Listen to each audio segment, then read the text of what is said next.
Welcome to Robot Unicorn. We are so glad that you are here. As always, let's start the show with a question from Scott.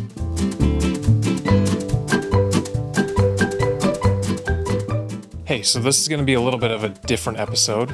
We think there's no introduction that's really necessary for this one, and we just want to get straight into it. Libby is a dear personal friend of mine, and so this conversation got really deep. We covered so many different topics. We felt like we didn't want to add more to the conversation than is already there, because there's already so much important but deep and maybe even triggering content inside of the episode if you've been through abuse yourself and have had to set boundaries. Let me just tell you a little bit about Libby. Libby is, as I mentioned, a dear personal friend of mine. She is the founder of Diary of an Honest Mom. You might recognize her from TikTok or from Instagram at Diary of an Honest Mom, where she talks about all things motherhood related and talks about them honestly. Libby is an incredible speaker. She is so thoughtful and shares a lot about her experience today. And I can't wait to share this conversation with you. So let's dive into it. Enjoy.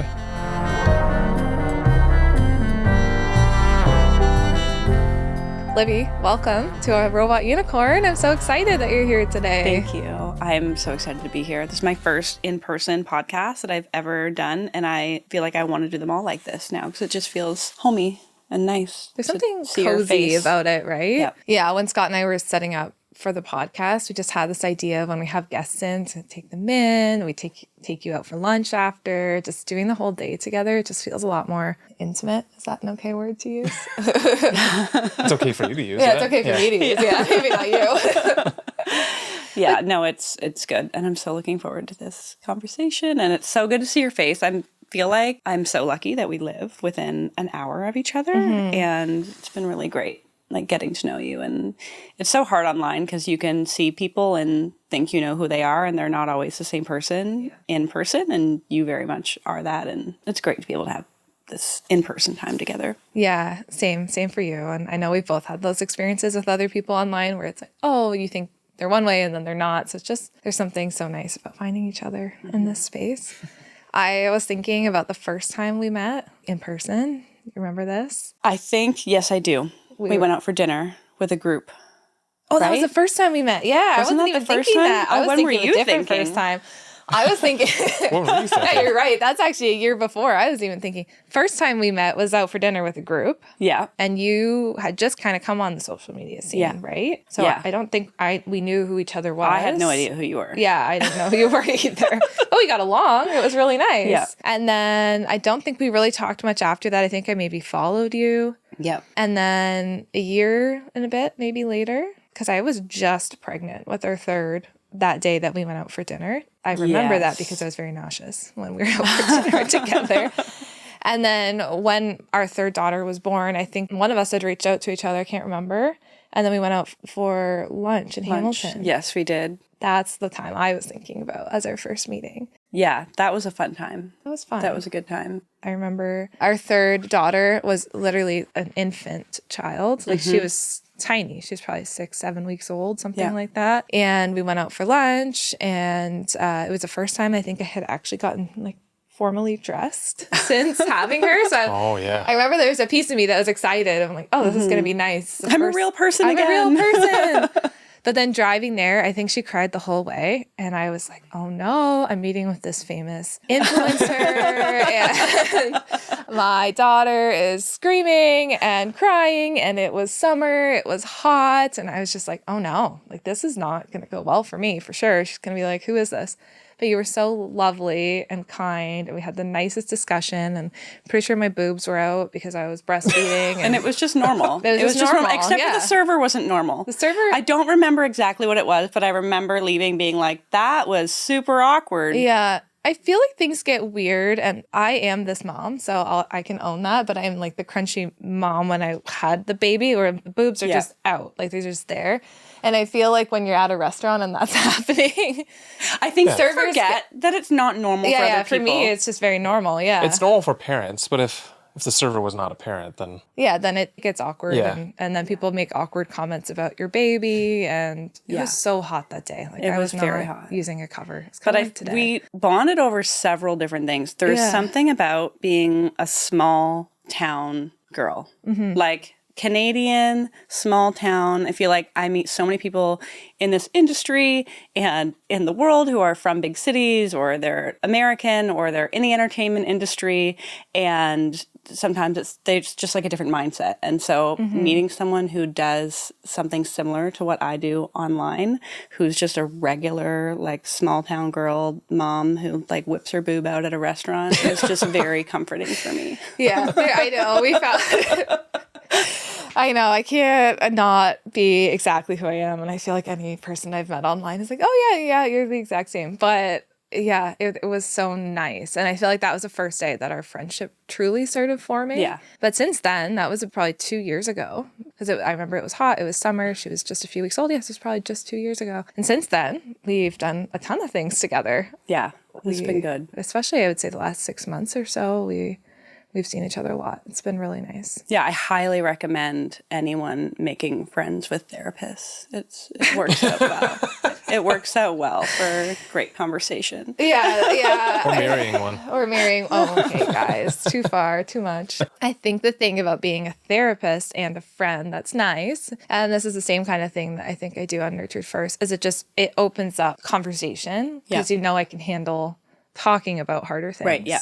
And that's one of the reasons I wanted to bring you on today, because I think one of the things that we bonded over was just our ability to have these deep, honest conversations, which is also what your account is all about. And because of that, we were able to talk a lot about different wounds that you've had or different experiences that you've been through. And I was able to share, there's some similarities between yours and Scott's story. So we've been able to kind of talk about that a little bit. And yeah, even though I don't have the same experiences as you, I think we've just had some really important conversations. And yeah.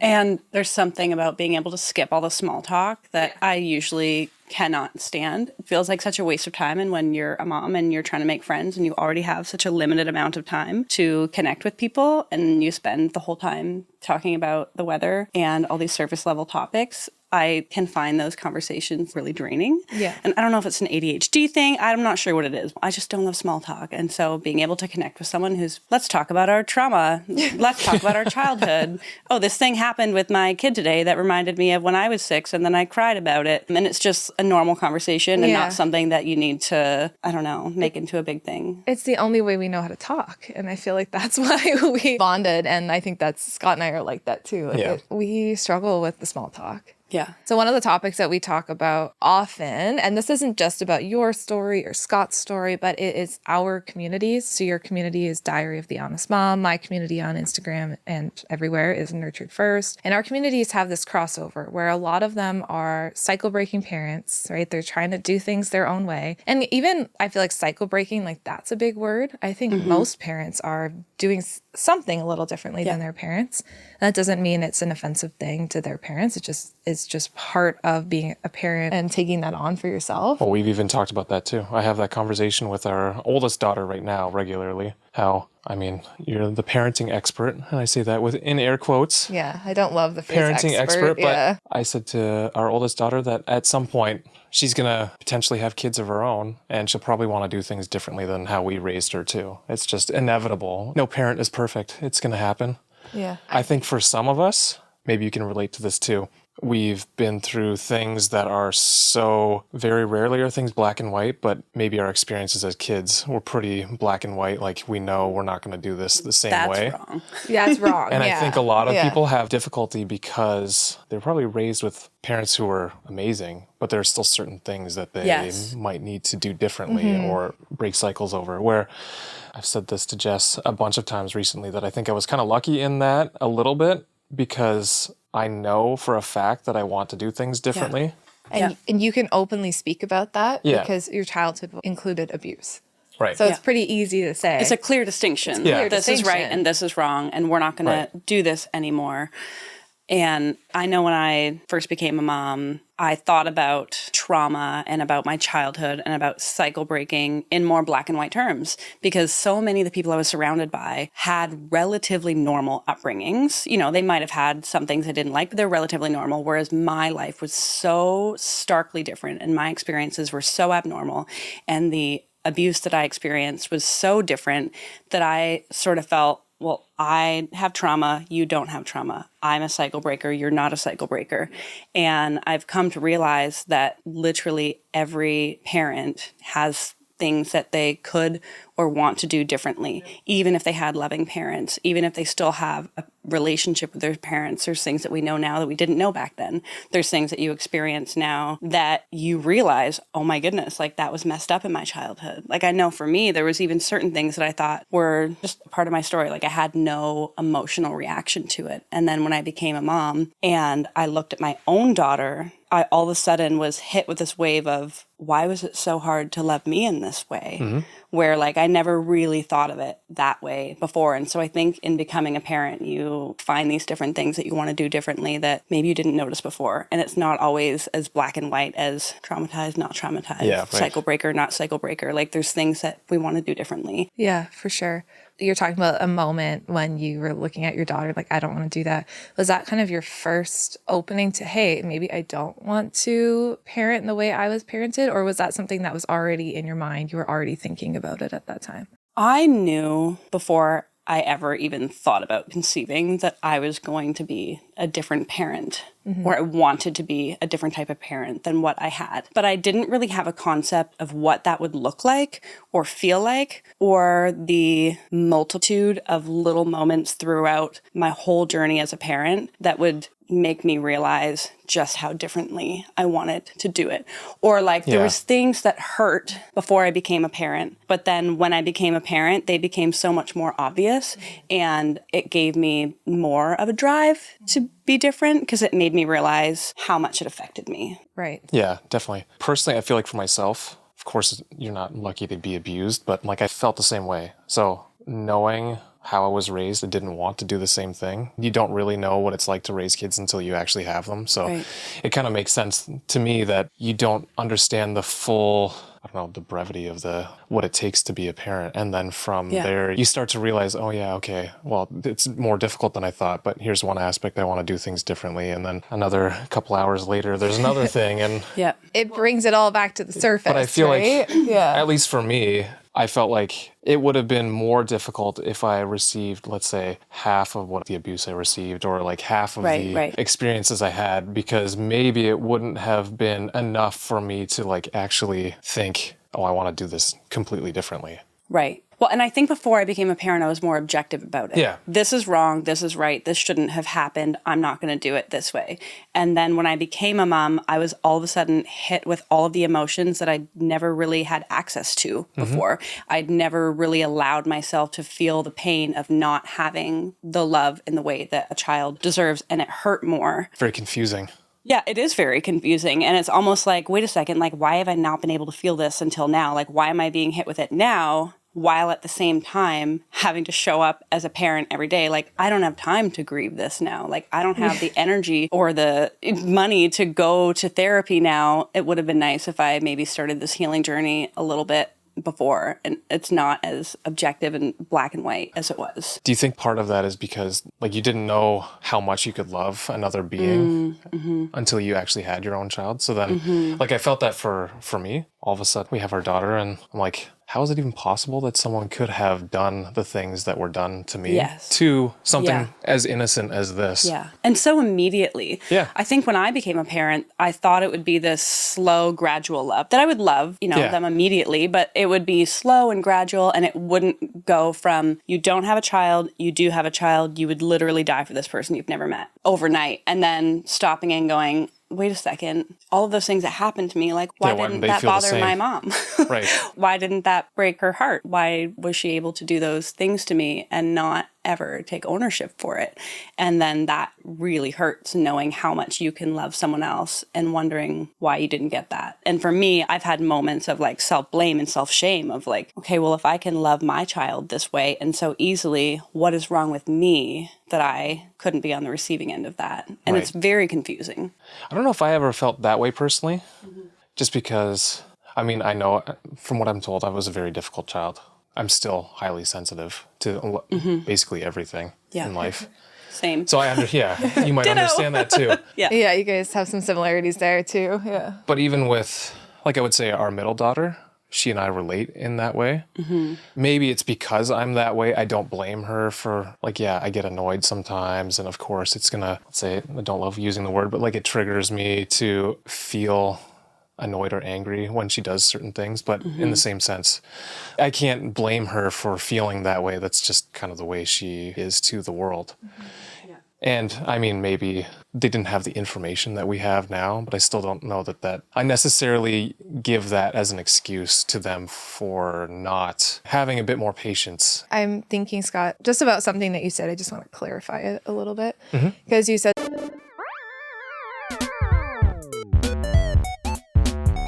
That time of the show, folks. The time where we shamelessly self-promote Nurtured First. Picture this. You're peacefully playing with your toddler until all of a sudden they're hiding behind the couch. But they're peering just far enough above the cushions to stare you straight in the eyes as they go red-faced and proudly poop.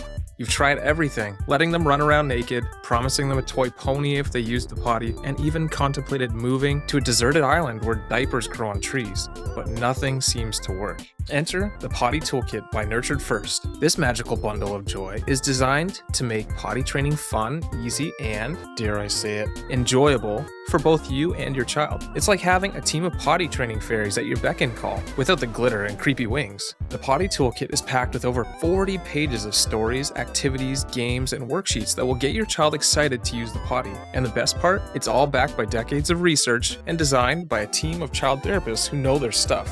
So, if you're ready to ditch the diapers, head over to the link in the show notes and grab the Potty Toolkit for 10% off. Don't wait, go to the link in the show notes and get the Potty Toolkit by Nurtured First for 10% off today using the code ROBOTUNICORN. Your child and your bathroom floor will thank you.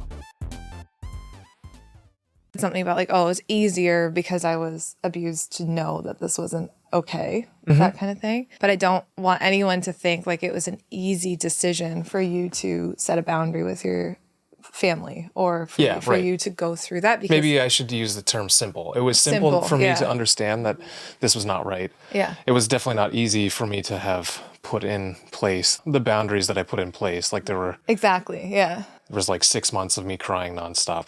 Yeah. Yeah. As an adult man, like that's not, especially from where I come from, that's not a normal thing to experience. So yeah. I know for me, this is going back to earlier in the conversation, but before I became a parent, I thought that some of the worst things that happened to me had to do with growing up in poverty or moving around a lot or not fitting in with my friends because I didn't have clothes that fit me or going to food banks or living in shelters or more of those surface level things that happen around us or, you know, to us as kids. And it wasn't until I became a parent that I realized that the worst things that happened to me had nothing to do with those surface level things and everything to do with emotions and being seen and being safe and knowing I'm loved and being free to be myself or not be myself, and the dysregulation of my mom that I had to deal with and how that impacted like how I saw myself.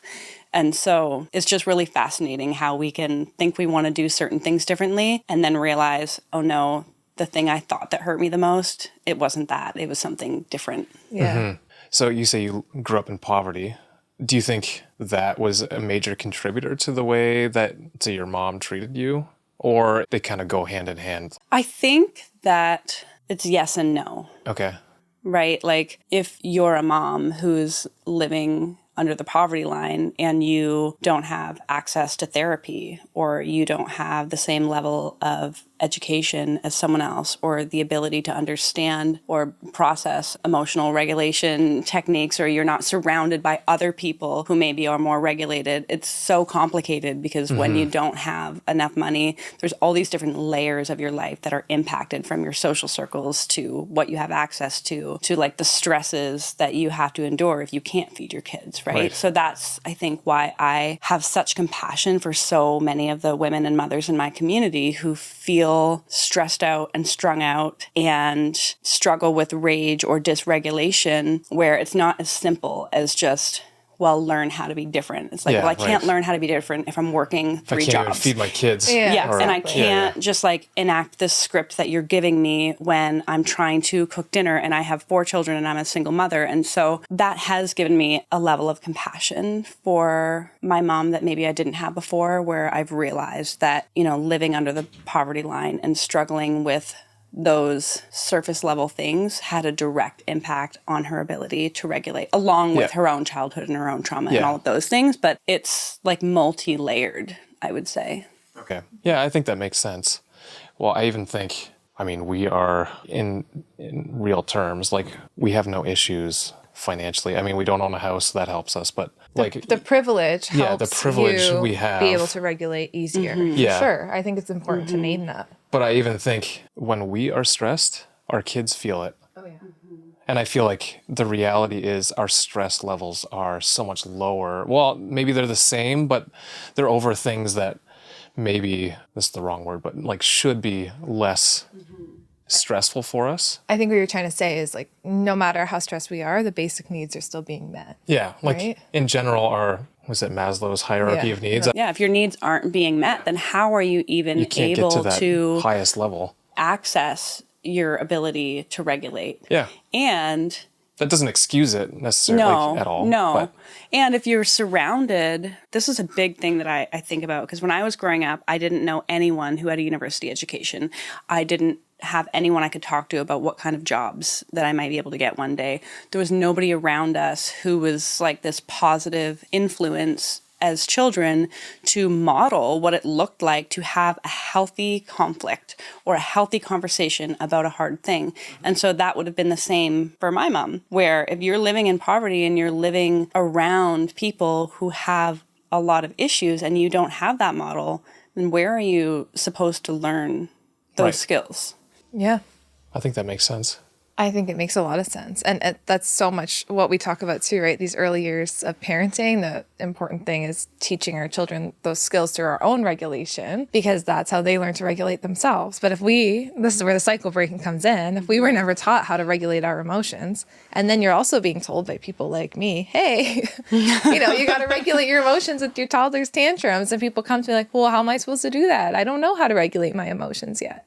Right. And you haven't been taught. And then when you realize, oh, I need to be able to be regulated in order to help my child regulate, I don't know how to do that.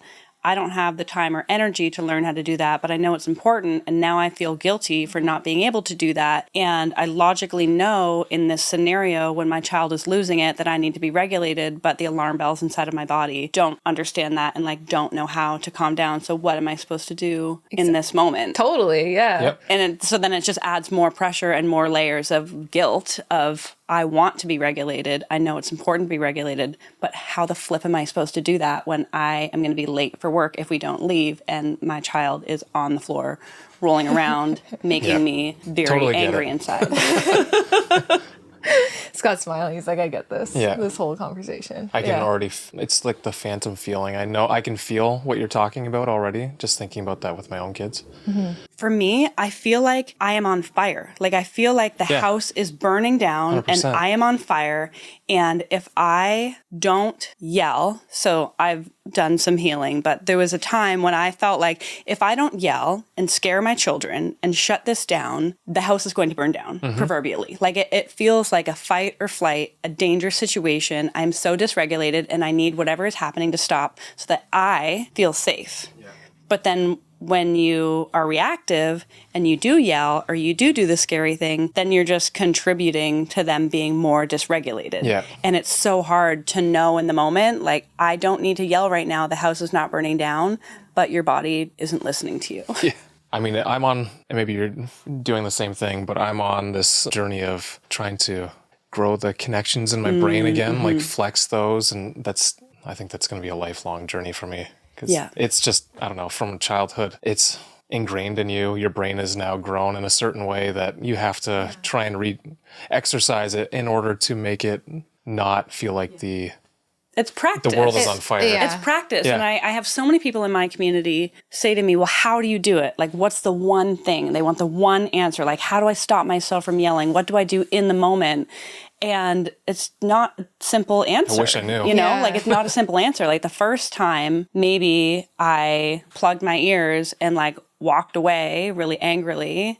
And then I did that a bunch. And then I like found a different technique. And then I found a different technique. And then I practiced that. Then I got to the point where like when I realized I was becoming more dysregulated, I could stop myself from doing it and internally do a breathing exercise or something like that. And I think that's something that's so hard as a parent because you want the easy answer. Like, okay, well, if I'm not supposed to do this, what am I supposed to do? And it's not that simple. And it takes a lot of practice for it to become or even feel remotely natural. I think about this picture I used to show clients. So something that's unique, like that is true in Scott and I's situation, is I had the ultimate privilege, which I truly believe is like the ultimate privilege, to grow up with parents who didn't yell. They were calm. I can barely remember times when my parents yelled. And like I speak about that openly because people are always like, Jess, how are you so calm? It's like, well, I was wired to be calm. Like I have that privilege that not a lot of people have. And clients would come to me, this similar situation to Scott and I, right? Where one child's grown up in abuse and the other one's grown up in a calm home. And then the calm home one is like, what's your problem? Stop yelling at the kids. Like, stop getting so angry. Stop being so dysregulated. And they're mad at their partner, right? Because we are coming into it with two completely different experiences. So for me to be more calm, it makes sense. For you to be more like needing some time to learn these skills, that makes sense. And the picture is like these two runners on a racetrack, right? And so parenting, it's the same race. We're doing the same thing. We're both raising the same kids. But on your racetrack, there's all these obstacles in the way, all these different things that you have to jump over. So whether that's like, you know, this piece was abusive, or I got yelled at for spilling milk on the table, or this happened to me here. So my racetrack is clear. I can just run down it and be calm. Whereas you're just like dodging obstacles your whole way on your racetrack. Yes. And so we're doing the same thing, Yeah. but we're running two different races. And I think it's important for parents to say that, because I have a lot of parents say, oh, my husband loses his calm all the time, or, oh, I can't be as calm as my husband. It's because we're running two different races. So the strategies I might need that work for me, like I can take a deep breath and be like, okay, I'm good, you know, but that's not necessarily going to work the same for you. Mm-hmm. And Libby, what you're describing is what I would call to people as a ladder. We talk a lot at Nurtured First about laddered approaches. It's just, I just like the visualization of a ladder. So you're not going to go from yelling at your kids all the time. And truly, your body does not know that you're safe. No. Your body can't differentiate a lot of the times between your child yelling at you and you being yelled at as a child. Like your body goes back into that same state, but now you're bigger, you're louder, you are the one in control, but your body is still protecting that little version of yourself that was yelled at as a kid. So your body literally thinks when your child's screaming at you, I don't want to put my shoes on, I'm unsafe. It goes back to being 5 years old and unsafe.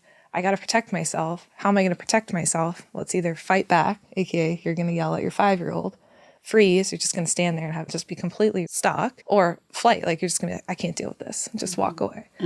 So to get past that, we have to create a laddered approach where you said, like maybe the first time you're just like, I just want to stop yelling. The first time you just have to close your ears and like, I can't hear the yelling.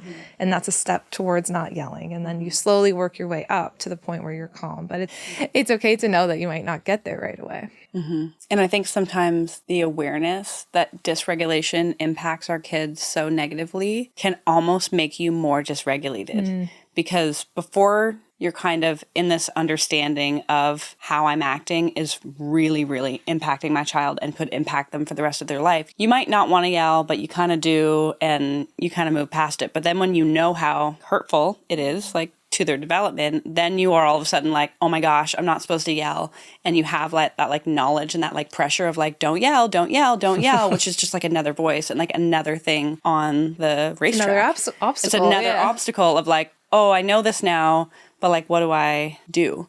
Yeah. And I know there's been times when my husband has been like, oh, well, you just choose to be calm or just choose to react this way. I'm like, I don't have access to my choices like you do. And I like that. I don't have access to my choices. Yeah. It's true, yeah. Realistically speaking, and I'm open about this too, realistically speaking, it wasn't until recently when I went on anti-anxiety medications that I actually, for the first time in my entire life that I can remember, feel a sense of calm and can actually feel the ability to make those choices. And that's not to say, I don't think you were ever a yeller. No, I don't think I've ever yelled at the kids. Maybe once, twice. I don't know. Like, it's more just like I get angry or I get annoyed. Like dad's grumpy. Yeah, and that would be the joke. Dad's grumpy. Yeah, dad's grumpy. And we can all tell. And Yeah. But I think what the anxiety meds helped you with is because of your trauma, because you didn't have the ability to wire your neural pathways at a young age for regulation, you couldn't use the tools. Legitimately, like it felt like my body was constantly on fire. Yeah. And it was just day and night, every day for years on end. That's exhausting. Yeah. So now all of a sudden I can sleep well. Like a whole bunch of things have been, I'm not going to say fixed because that is not ever going to be the case. But have you noticed like a domino effect of, well, now that I'm calm, I can sleep better. And now that I've slept better, I remember to do these other things that are good for me. And it's like a whole bunch of things have now been made better in my life just because of the fact that I've been on this medication and it seems to be working for me. And now I truly, like I've always known that I was highly anxious, but this has sort of shown me that, it was because I had grown up with it a lot worse than what I even imagined. Well, and you acclimate to it. So even though you know you're anxious or you know you're feeling a certain way, it becomes normal to you to be in that way, even if you don't like it. Like I think of my hearing. So I've been severely hearing impaired for a decade, but I've just become so used to it that like, even though I get frustrated by it and even though it impacts my life every day, it kind of just is what it is. And then when I got hearing aids a month ago and I heard sounds I'd never heard before, I was like, wow, my hearing was very, very bad. My hearing is very, very bad. No wonder I was exhausted. No wonder I get frustrated with my child who doesn't speak clearly. No wonder when I'm driving, I'm really irritable because I can't hear in the back seat. Like, no wonder all these different things. And it wasn't until I could actually hear properly that I realized how badly I couldn't hear before. Yeah, for sure. That's definitely been my experience with these medications too. I think it makes sense. Your body, like you said, acclimates to the situation you're in. And when it's internal, other people can't see it. Yeah. And I think that's the piece that maybe our partners who are more calm by nature or wiring, they might see you in a certain scenario when you're out with your kids and think you're a certain level of calm. And it seems like the smallest thing sends you over the edge, but you just generally are at this higher level of irritation that you're masking so that when this tiny little thing happens, they're like, oh, you just got interrupted one time. Yeah. But you're processing your grief about something and you're irritable because of something rubbing on you. And there's like all these different things that you're dealing with internally and you're trying to mask and you're trying to look normal. So then it looks to everybody else like you're flipping your lid over something small, but it actually is like this mountain that you like keep inside of you that no one can see on the outside. Well, when the doctor asked, what level of anxiety do you think out of 10? It's like, I think I've been living at around an 8 or 9 out of 10 for the past, since the one Christmas program a few years ago, or a couple of years ago. I think I've been basically at that point. So, like you said, anything little would just irritate me beyond belief. Yeah. I feel like, not that you need to talk about the event that happened there. Yeah. But there was a very triggering, traumatic event that happened that kind of ended up sending you into this, I would say 10 out of 10 anxiety. Well, I would say I had been living at like 8 prior to that, yeah. And I still think even when I was like my calmest after that, it wasn't always 10 out of 10. But for 6 months after that event happened, it was probably 10 out of 10 for that entire time. Yeah. Not sleeping at all, not like, I was messed up, but. Yeah, and I kind of want to touch on that, and it's not just your experience, but also, Libby, your experience, and kind of bring it to a point of the conversation we wanted to get to, which was boundaries. So I think some of the time, so we can talk about boundaries for people who have been abused. Like both of you have different kind of boundaries with your parents. But some of the times, like, it's that internal world that people don't know, right? So you maybe set a boundary with your parent, something happened there where you set a boundary. And other people think they know better than you. They think they know what you need and what your parent needs and all of this kind of stuff. But they don't know that 10 out of 10 or 8 out of 10 anxiety that's been going on in you. They don't know the wounds that you've had for years and years. They don't know how hurt you've been or that you cried for 6 months. Like, nobody knows that. And I think that, like, you guys are incredible for sharing those stories, because that's so many people that I work with as a therapist that are going through that, and they have to set a boundary. And to this broader community of people, they see you setting a boundary with your mom, for example, and they say, well, how dare you? Like, how could you ever do that? Right? But they would never Have you know. had that? Oh, so much. Yeah. Okay. Like so much. Well, how could you do that? They're your parent. You should love them no matter what. And I just think what a privilege it is for you to not even be able to conceptualize the pain that a parent can inflict on their child for so long that their child, after trying everything, then decides to build a very large wall and set a boundary. Like, what a privilege it is for you to not even be able to wrap your head around how much it hurts and how hard it is. Yeah, definitely. Yeah, so that's what I was thinking of when you guys are describing that pain, that fire, that feeling inside of your body, like all of these things that you've had to overcome because you've come from abusive homes. So you go through all of that. You have your own child, and both of you, your stories are so similar, and you're like looking at them, and how could anyone love someone this much and do that to them? And then you do everything you can, and you can talk to that too, Libby. Like, you do everything you can to like make that relationship right. And then when finally you have to build a wall, and the wall looks different depending on the person, then people say, well, how dare you do that? And it's like, oh, I feel like that is one of the most invalidating things that can be said. Yeah. And like no one knows what you've gone through or what that means for you or how hard it is either. I think there's this misconception that when you set a boundary or you build a wall, you're just doing it willy-nilly. Like, oh, you hurt me. You didn't babysit the kids this week. Like, we're done. When in fact, it's often like years and years of layered pain and hurt and lack of repair and lack of accountability and potentially abuse that have built up to that moment of setting that boundary. And then even when you maybe don't have a relationship with a parent or you have a very boundaried relationship, it doesn't mean that it's easy. Like, it's still painful to not have that and to think about what it could have been or what it could have looked like, and knowing that it will never be that way. And so even though it is more peaceful and maybe you're more regulated and maybe it's what's healthier, it doesn't mean that it's cut and dry and easy to do. Yeah. Yeah, definitely. I would say for me, like, so I have a legal boundary in place now, which I feel like after that officially went through, I had a breath of fresh air and I was like, I can finally breathe. But what it didn't stop is, let's say in our community, hatefulness that was brought against me. And like even bringing my daughter to school I felt like people didn't like me just because of what I had done. Meanwhile, nobody was getting curious about any of what had happened. They all thought, well, we know this, we know your parent, like we know who they are. There's no way they could have done this. They're the nicest person ever. Right. And so then, Scott, like, not only did you have to set a boundary after years and years of trying to make something work, and even though trying to make something work went against your internal voice telling you that this was not what's best for you, you still did, right? You still tried to make something work. Well, mostly I did it for the kids. Yeah, that's why the boundary ended up happening. Well, yeah, and even trying to make that relationship work was kind of for the kids, but then I saw it became more and more dangerous to do so. For the kids. Yeah. Yeah. And that is kind of pushed me over the edge to actually go through. Right. But then you have people be like, how dare you do that? How could you ever do that? Yeah. Like, What it makes me think about is all the parents maybe in the middle where maybe, you know, we use the word cut off. Maybe you haven't cut off your parent. Maybe they're not so toxic that that has happened.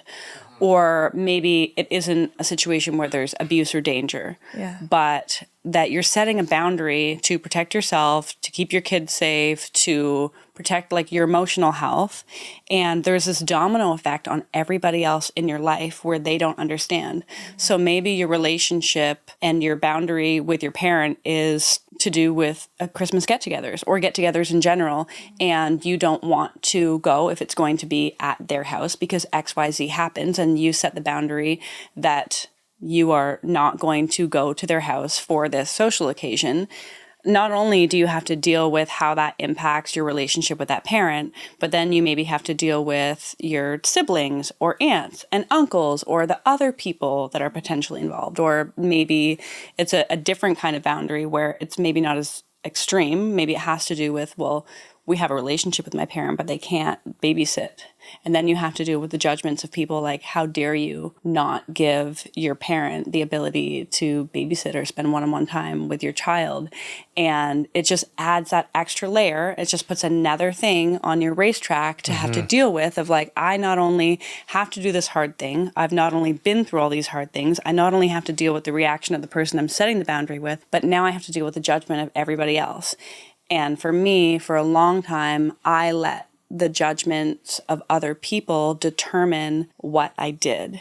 And because they maybe saw it as wrong, it felt wrong. And I had to realize that just because other people don't agree with it, it doesn't mean that it's wrong. It just means they don't understand, and they'll never understand. Right. And at a deeper level, you probably were taught at an early age, right? You got to fix your emotions to keep the others around you happy, right? That's part of the experience of growing up in the way that you both grew up, right? So you better fix the way that you feel to keep the peace, to make sure no one's ever mad at you, to make sure no one knows what happened in our home. That's a secret, all of those things.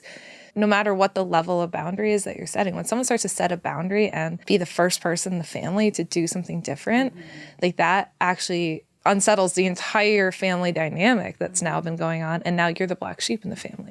It's a whole ecosystem. Like you think of like in nature, it's like an ecosystem. When something changes, it changes everything. Yeah. And then rather than the toxic person getting the blame, you can often get the blame. Because you're the first one making a change. Well, doesn't that make sense though? I mean, humans are innately tribal. That's how there's so many of us on Earth because we are tribal. So as soon as you do something that kind of disrupts your family unit, your tribe, The dynamic. The dynamic of your family, then you're making it less safe for everyone. Almost feels like the opposite is true at the same time, where I know for me, it took me a very long time to actually set boundaries and keep boundaries. I would try. I would say I was trying. I would say something that I would give in or whatever. And I think part of the reason it was so hard for me to set boundaries with my mom, and then even with people in my life in general, and to show up as my true self, it was so hard to do that because of the fear of losing the tribe. Because of the fear of, if I am fully and authentically myself and I say what I mean and what I feel and what I need, I am risking breaking my tribe apart, losing relationships that keep me safe. And so it is an act of survival to not set those boundaries sometimes. Like for me, it took so long to do that because I was so afraid of losing what was safe and what I knew. And it's scary to do that. There can be safety in chaos because It's what you know. It's normal for you. Yeah.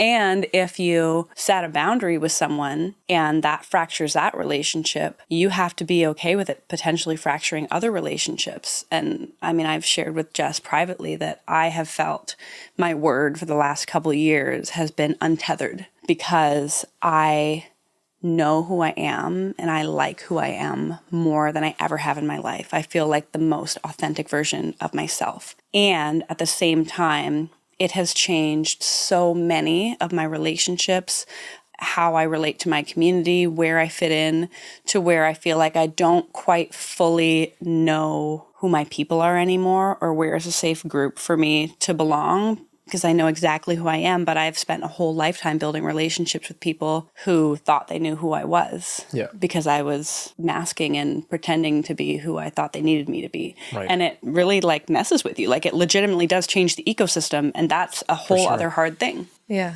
Do you think there's any, like the difference, I guess, between the two of us, you being a woman, me being a man, like, is there a difference there even in how like your friend groups accept or don't accept certain things? Like, I feel like maybe it's also my friends have been mostly pretty open about things. Some family members, maybe not, but in general. The negative impacts for me have been less about boundaries that I've set with my mom, with parents, for example, and more about me deciding to be less of a people pleaser. Yeah. That's and my belief system and my perspective on the entire world has shifted, and my perspective on myself has shifted, and my self-worth has grown. And I think one difference for men and women is like women are generally more expected to be people pleasers and be servers. That's definitely and not to an like expectation say for me. No. Right. Like there is that more of an expectation for women to just like go with the flow, be small, be quiet, do what other people want you to do, serve them. And when all of a sudden you've spent a lifetime doing that and all of a sudden you don't anymore, even not in relation to a parent, parent, people are like, well, who are you? Who is this? Yeah. Like, oh, you're abrasive now. Oh, like, why are you maybe angry? Or why do you have these opinions? You've never shared these opinions before. And like, people can't maybe handle that change. Right. You know? And that might be more difficult for you than it is for me, right? Because I think for myself, it might just be a little more normal. Me being a guy, I can kind of get away with not being a people pleaser. And I've never really been one in general for my whole life. But my take on how trauma manifested in both of you, like your experiences are similar, but I think it manifests in different ways. Like I think for you, Libby, it manifested in like you didn't have the love that you needed. So then you were seeking that love out by people pleasing and being like, I just want to feel worthy of acceptance. I see where you're going, yeah. Right? Yeah. So you're like, I just want to feel worthy of acceptance by everyone. So I'm going to actually mask and not even get to the point where you could be curious until the last few years about like, who am I actually? Because, and I only say this because we're friends and we've actually had these conversations off camera. Otherwise I wouldn't say this to Libby, but you know, you're like, you just are coming to the point where you're feeling comfortable with who you truly are. So to be accepted and to be loved, you've masked yourself to fit in with people to be accepted, but that's not like true acceptance because you're not actually being yourself. Scott, for you, I think how the trauma manifested is I can't trust anyone. Right? So instead of being a people pleaser, being like, I want people to love and accept me, you're just like, I won't let anyone in. Right. And I have to be self-sufficient because no one else is looking out for me anyway. So I need to look out for myself. So I think even entering into a friendship or a relationship with anyone, like you're never trying to please them because you're kind of like, well, take it or leave it because I don't trust you anyway. And you're probably going to leave me anyway. So, you know, For my friends who are listening, that's not as true anymore. So. No, that's not true anymore. There's been healing done. But I'm saying like historically until that first day, and we talked about this on another episode, when I still remember it, we just had the baby and you were looking at her, how much I love her. I can't believe this. Like, how could anyone hurt me? Like when you should love someone like this, right? And you were broken and we were going through a bunch of real things at the time too. And it was really, really hard. And you decided then, like, I have to tell someone how I feel. Yep. And you went out for coffee with your friend Dan. We went to therapy together. And I think then it's not like you trusted everyone all of a sudden. Like it's a work in progress. But you started to share your truest version of yourself with your friends. Yeah. And I think only when you actually started sharing the truth, and that was the first time in your life, like not till you became a dad, that you actually told anyone outside of me what happened in your home. Then I think you started to make real friendships. So for your friends that are listening, these friendships are real and trusting because you've actually you've bared your heart and soul to many of our friends. Yeah, because I think previous to that point, I would have shared maybe little bits of information, be like, oh, that's not possible. That would be the response I would get. No, there's no way. This person is too nice. Like, I can't believe that would happen. Yeah. So then you're just like, well, and I then can't trust you. Nobody cares safe anyway, either. so why would I say anything? Yeah. Why would I say anything? No one believes me, so I'm not going to say anything. Yeah. That makes a lot of sense. But the first person who actually listened to you and believed you, I think showed you, oh, someone outside of Jess might actually believe me. And since then, I actually think, like, for a dude, for a man, like for anyone, you have a lot of deep friendships. Like you actually do. You have a lot of amazing friends. And I think it's because you start the conversation off by being vulnerable with them. Like you're actually really open and honest about your experience. And then that allows vulnerability to exist within the friendship, which is needed inside a real friendship. That's an aside, but I feel like back to what you said, like you're right. It makes sense that the last few years have been harder with your friendships because now you're like, oh no, I'm being my true self. Yeah. And you can take or leave it. And then that's really hard. Yeah. And I have spent so long trying to belong somewhere and trying to earn my belonging, whether through people pleasing or serving or giving or making people laugh or whatever it is, that I didn't even belong to myself. Like I spent so much energy trying to belong in all these places and then looked in the mirror and was like, I don't even know who I am. Like, I don't know if I belong to myself. And so it was really freeing to finally figure out who I am and to love who I am and to feel confident in who I am. And almost surprising for me to see how much it changed dynamics. And I mean, there is the layer of that was happening while I was exploding on social media and all of a sudden going from having a private life to a public life. Yeah, right. There's a whole dynamic there. I'm not just like sharing my opinions and my thoughts and my perspective on the world in one-on-one conversations. seconds I'm like ranting to millions of people on the internet. So that, can change dynamics as well. Do you think that part played a role in you figuring yourself out, like being on social media? Or do you think that was kind of a private thing happening outside of social media? It was happening simultaneously, I would say. Like before I went on social media, I mean, obviously I've known what social media was, but before I posted anything publicly on social media, I was already doing my own work, and I had been spending a few years questioning things and digging into things and reading books. And I had gone back to university as an adult with small children. And so for the first time, I was learning these sociological terms for things that I was dealing with and things that were happening in the world, and things that I had always felt in my core were the way that the world worked. Like I was learning that all these gut feelings that I had pushed aside. So we weren't going to talk about this, but like the role of the church and how I latched on to so many beliefs without stopping to question anything. And like, I'm still a believer, but I, for so long, didn't question anything because I just wanted to belong somewhere. And then when I started questioning things and I started thinking for myself, it felt really icky. And then when I went back to school and I started learning about the world and my perspective started changing and I started integrating my beliefs with what all the research said, that was really beginning to shift how I saw the world. And in particular, how mothers are treated by society and how the systems are oppressive and how women's health and mental health aren't taken as seriously and how the mental load and the invisible load impacts women's mental health and well-being. It all started to make sense. Like, I'm not broken and messed up. I don't need to just shove all this stuff inside and be a martyr and serve everyone because that's what I'm supposed to do. All this stuff feels really heavy because it is really heavy, and it's kind of a phenomenon that's happening everywhere. And then I logged onto TikTok and started making videos, and rather than just learning about things in university and being like, yeah, that makes sense, I then had hundreds of thousands of people being like, oh yeah, that's my experience too. Oh yeah, that's happening to me. And so then it did happen simultaneously. It was this like, oh wow, I feel myself changing, I feel my perspective changing, and now I have all this like primary data from all these thousands of women being like, yes, I feel quite broken. And so not only did I realize I'm not alone, I'm not crazy, but like this is a really big issue. And then it all happened simultaneously. That was a long answer, and I went on a lot of tangents. I'm sorry.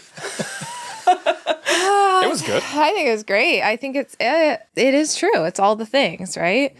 I think your answer makes so much sense. It's something we've talked about so much, right? Like you sometimes, until something comes up that makes you question the way things are being done, you just live it and you're just like, I guess this is what I'm supposed to do and who I'm supposed to be and what it's actually like to be a parent. But then sometimes you start to question. And then if you have the social, like other people are saying, no, I feel the same way. That's so validating. Like, I think that's where social media can be really healing, because in your community, there's so many moms who are like, Libby, I haven't ever heard someone else name this. I haven't ever heard someone else talk about this. And for me, getting the beautiful words to describe what I was feeling was so empowering. So I love being able to do that for other people, but it's not siloed. You know, there's so many times we talk about just mental health or just cycle breaking or society or poverty or all these different things. But this conversation is, I feel like, proof that it's never just one thing, right? Like our social circles impact how we relate to our parents and how we see ourselves and how we're in relationship with each other and parenting. And it's all like... life is all interconnected. A messed up It's all connected. web with racetracks overlapping. It is. It is.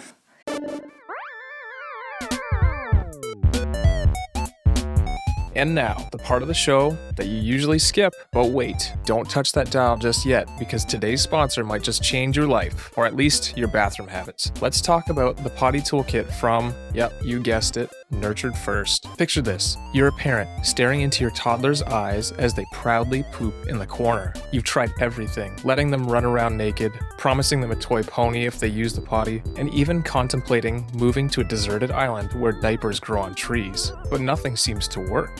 Enter the Potty Toolkit by Nurtured First. This magical bundle of joy is designed to make potty training fun, easy, and, dare I say it, enjoyable for both you and your child. It's like having a team of potty training fairies at your beck and call, without the glitter and the creepy wings. The Potty Toolkit is packed with over 40 pages of stories, activities, games, and worksheets that will get your child excited to use the potty. And the best part? It's all backed by decades of research and designed by a team of child therapists who know their stuff. So if you're ready to ditch the diapers, head over to the link in the show notes and grab Potty Toolkit for 10% off. That's right, for less than the cost of a month's supply of diapers, you can have a fun-filled potty training experience. Don't wait, go to the link in the show notes now and get the Potty Toolkit by Nurtured First for 10% off today using the code ROBOTUNICORN. Your child and your bathroom floor will thank you.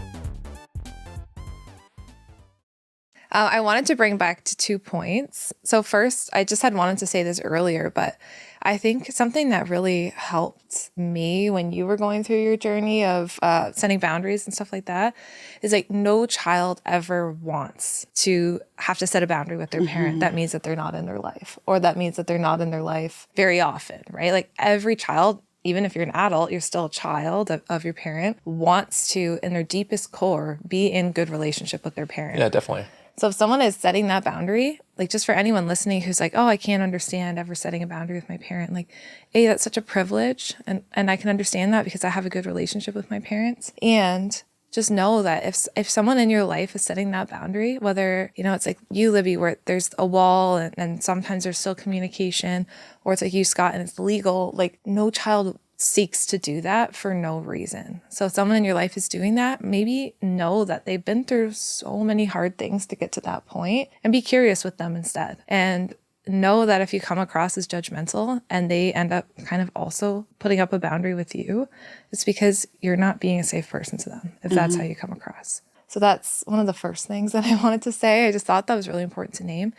The second thing, I kind of wanted to bring it back to boundaries, and both of you have your experiences, and then maybe we can talk a little bit about the person who's setting a boundary with an in-law or a parent that's not quite so extreme. But is there any suggestions or recommendations you'd have for a person who's in either of your shoes and has to set a boundary for the first time and has never done it before, knows that this is important, but is worried about judgment? Like, what would you say to that person if they were here? I would say that you're responsible for setting the boundary. You're not responsible for their reaction. For so long, I avoided setting boundaries because I was too afraid of what the reaction was, and I felt responsible for that, and that's not your responsibility. And just because they react poorly, it doesn't mean that you've done something wrong.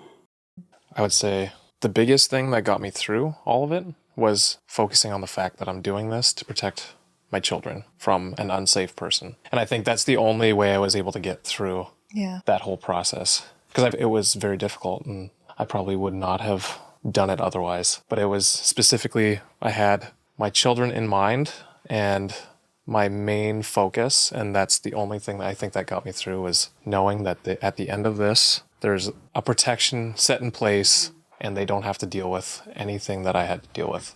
I remember when we were going through that journey, and I mean, there was times when we had so much stress on our plates because we didn't have the boundaries in place, and our stress would impact our children because of the lack of boundaries. And all of a sudden our children would be more dysregulated. There'd be things going on with them. And I remember like in those moments, that's when you have the biggest struggle, right? Because you're like, wait, it is still impacting my kids. Yeah. Oh, we could definitely see, like, they're going to see that their father, who was not really emotional at all, was all of a sudden crying constantly every day. Like, that has a major impact on them too. Yeah. I know in my experience, it got harder before it got easier. Yeah. So my question to you is, did it get easier after it got harder? Yeah, definitely. Right. I wouldn't say it was, again, like after the document was set in place, it was easier in that I felt like, okay, there is a legal consequence for this person to show up at any location we are known to be at.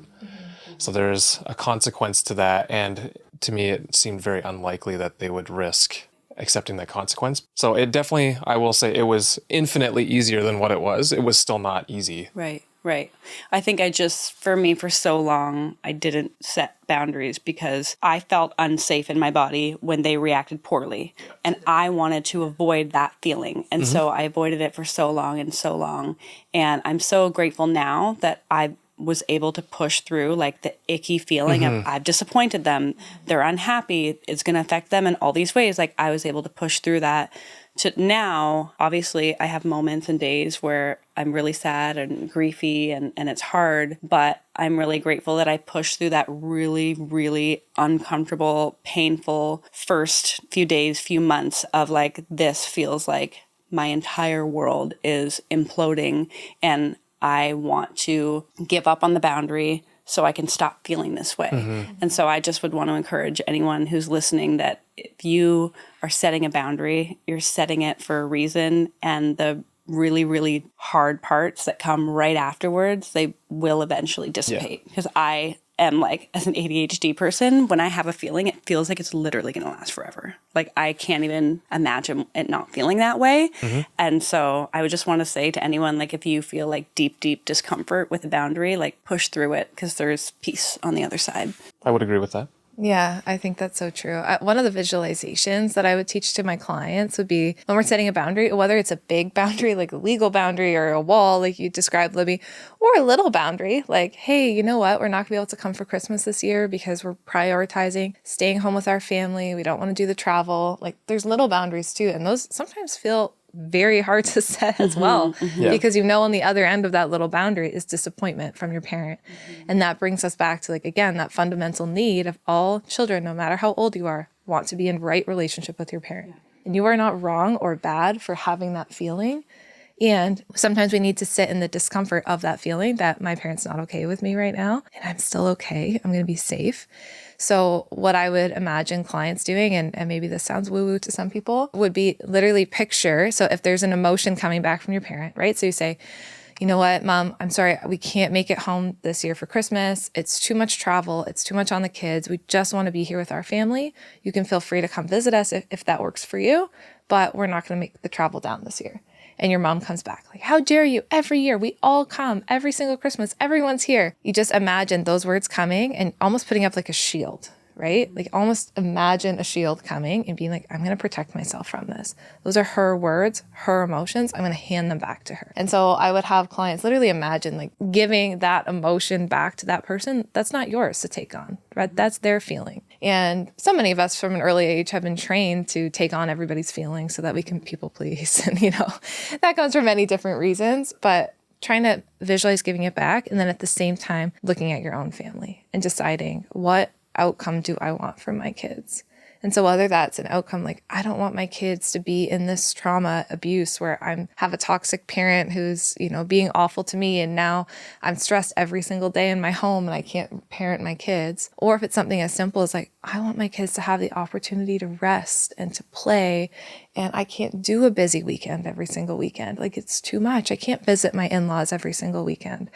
And I know my mother-in-law is going to be disappointed in that, but my job is to give my kids opportunity to play. And when I go to their house, they just tell them they have to sit in the basement all day and I have to talk with the other adults and I don't want to do that on a weekend. So even those little boundaries, like imagining, well, that's okay. My mother's in-law is allowed to be upset with me and I'm allowed to make the choice that's right for my family. So that's what I would say to parents who maybe don't have quite the same experiences, but still need to set those boundaries. If you're setting a boundary, let's say it's about going to their house. It's about a hug, right? Like you can't force my kids to hug you. Yeah. It's about...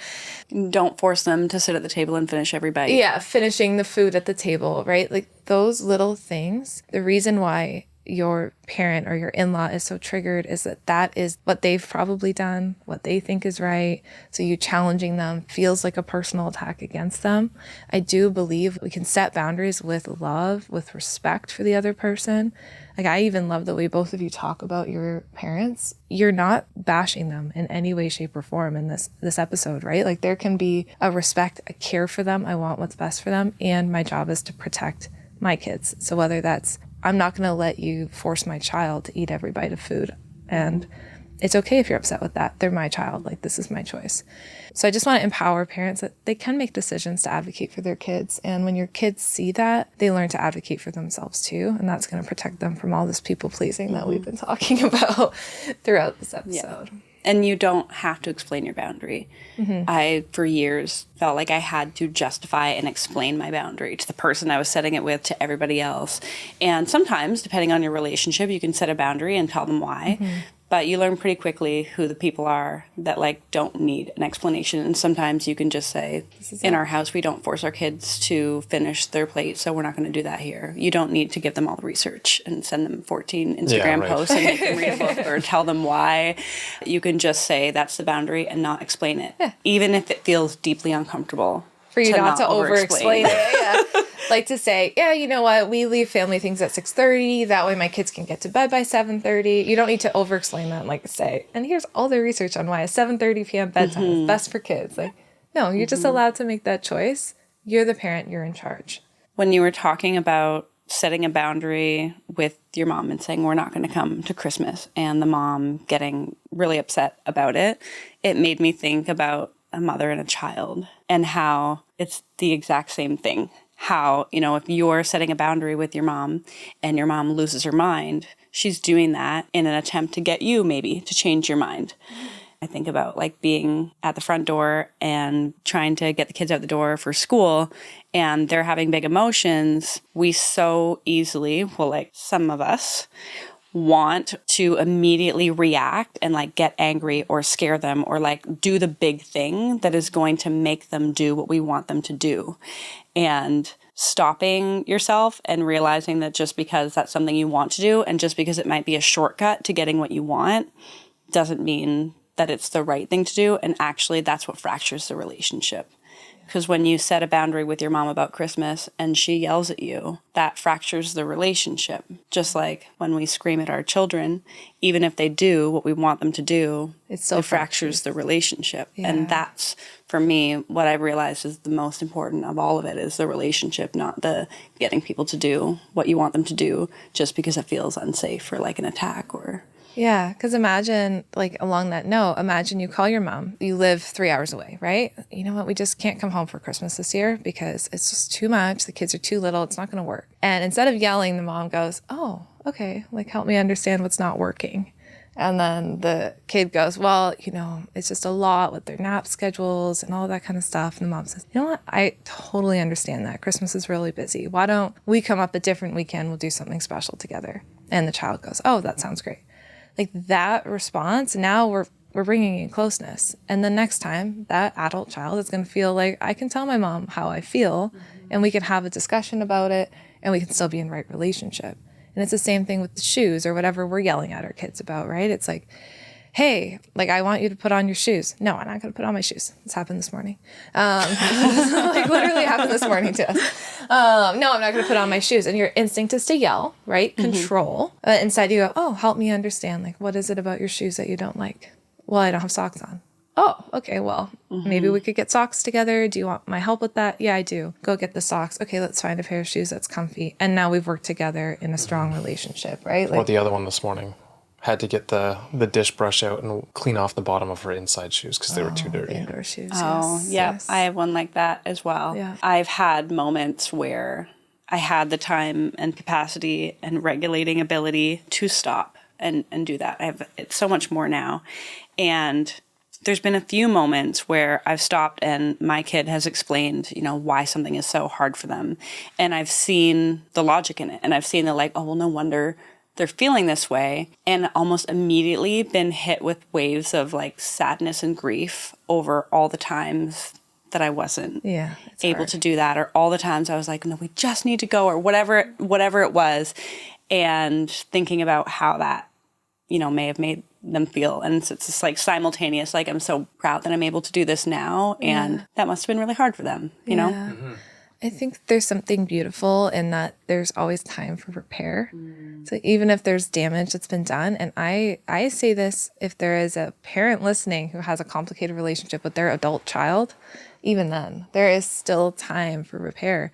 You can still come in with curiosity. You can still come in with, hey, I see that this is hard for you and you're not coming here, or I notice that you're setting some boundaries here. Like, help me understand. Like, why are you setting these boundaries? What's going on? There's always time for help me understand. I'm sorry. I want to help you. Like, there's always time for that, whether that's with our children who maybe we've yelled at for more times than we wish to have done that, or if you're an adult and you have an adult child who is struggling in relationship with you. That's the hope of it, right? Is the accountability, whether you're an adult with an adult parent or whether you're a parent with a 10-year-old who you've spent 10 years parenting a certain way. There's something that is incredibly healing about accountability and repair and like how much that can heal relationships. Yeah. And sometimes parents will say, like, Jess, how do I know that I'm not going to mess it up in the same way my parents did with me, right? My parents never repaired, and I yell at my kids, and how am I going to make sure I don't mess my kids up for life? And to that I can say, like, well, what would it have meant for you if your parents asked that same question, right? Like, it is so powerful that people are even asking the question of, like, how can I repair? How can I make this better? Because, like, for so many people, you didn't have a parent who paused and reflected and said, oh, maybe I messed up. Like, how can I do it better? So I would leave people on that note. Like, if you're worried that you've that you've ruined a relationship, whether that's with your own child or an adult child, like, ask yourself, like, what would it mean for a parent to be curious and reflect and wonder how they can repair the relationship? I think that's really a beautiful note to end on. I agree. Nice. Well, thank you, Libby. Thank you. Thanks for being here.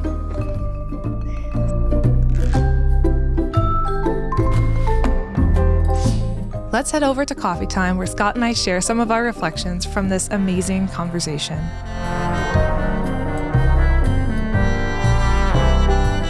So, Scott, that was a big episode with Libby. I feel like we covered a lot of different topics. We talked about boundaries. We talked about your own relationship with your parents and your triggers and trying to stop yelling and healing and all sorts of different things. But what I'm wondering is, how are you feeling? Just this episode, but just in general, you're on a podcast now and you're sharing your story and anyone can listen to it. How does that feel? I don't know. I feel like I've gotten to the point where I've dealt with it. So I feel pretty pragmatic about it. Like, it is what it is. It is what it is. You don't feel any sort of way? Like, is it, I know you're not going to like this. Does it feel empowering to share your story? Do you get nervous, or is it just is what it is? Like, it's just fine. Honestly, truly the way I feel is just, it is what it is. It's not like it's empowering, or I feel as though some of my story that I shared today it could be helpful for people. So I feel like it's valuable to share the information, but I don't know that it's like, I feel so empowered after doing it. It's just, yeah. I feel like that's how I am in general. Yeah, I was going to say, I feel like that's what you're like about most things. But one of the pieces that was interesting to me is we were saying in the episode today, we were talking about how you didn't share your story with anybody until after we had our child. Like, basically not one person in your life knew. And now you're sharing the same story with the entire world. So that's why I was wondering, like, oh, it's so interesting in, let's say, 8 years, how much has changed. Yeah. I feel like that's life, though. I don't know. I think I've gotten to the point where I've told so many people personally already, and like significantly more details to other people. Yeah. That this seems kind of like it's whatever. It's what I have to do. Like, it's not like I feel anxious about saying any of this, or that I feel like I shouldn't be talking about it. I mean, it's my story. There's a lot more detail to it than we're even sharing. For the record, do I ever force you to share your story? No, you don't you don't force me to do anything. I got that feedback from someone. What? Making Scott share his story. Like, I don't make that man do anything that he doesn't want to do. That'll be in another episode. We'll talk about the way we talk to each other and debate and yeah, exactly. Yeah, I don't make you share your story because I'm like, oh, I need content to share about and I want to be relatable. Is that what people think? Yeah, sometimes. Oh, okay. I get negative comments on everything, but yeah, sometimes people will be like, oh, you're just getting Scott to share his story because you haven't been through that. I'm like, yeah, but the reason I want Scott to share his story is because I've watched you go through it and I've seen how painful it was for you. And I know how it would feel if you had anyone in your life at the time being like, hey, I went through something similar. Mm-hmm. Yeah, and I feel like it's more me wanting to share it than you necessarily. Like, you're not trying to convince me that I have to share any of this. It's mostly just I am sort of putting myself out there more than I normally would, because I think it is helpful for people to know that this is my story, and it could be similar. There could be similarities in other people's stories who listen to this podcast or follow you on social media. And I think there's power in that, and that you could change, even changing one person's trajectory in life just because they heard my story is a worthwhile endeavor. Like, it's worthwhile for us to get this out there. I feel like we've said that since day one of starting our Mama Village. Like, if the work that we're doing makes one child grow up in a safe and loving home, then it's worth it. Yep. And I'm pretty sure we wrote that out the day that we launched the Parenting Little Kids course the first time. It was like, if this course only helps one person, one child, then it's worth it. Yep. And I still feel that way. Yeah, I think I saw that recently. I was organizing my notes and I saw that in there. Yeah. Anyway, so I just wanted to touch on that because I know sometimes people are like, oh, he shares a lot about his life and a lot about his childhood. Like, is he actually comfortable with sharing this? And how does it feel for him to share this? And I think... yeah, the answer is yes. I mean, I wouldn't share it if I didn't feel like I was comfortable with it. And there's still stuff that I'm not going to share, maybe ever, just because I don't think people are prepared to hear it. Yeah, exactly. And I think it sounds like you're sharing so much, which you are, but there's so many pieces that you haven't shared of the pain and the I hurt guess that's and all for of that me kind of stuff. The reason I feel like it is what it is because the details that I'm sharing are sort of surface level in terms of the abuse that I... yeah, you're not going into deep detail of... I'm not explaining every situation. So. Maybe in like 50 years, if you write a book, then you can share that in there. But... yeah, right. Maybe if I ever write a book, but... yeah, exactly. Well, anyway, thank you. I honestly, to you and to Libby, if you're listening to this, Libby, I thought this conversation was one of the best ones we've ever had.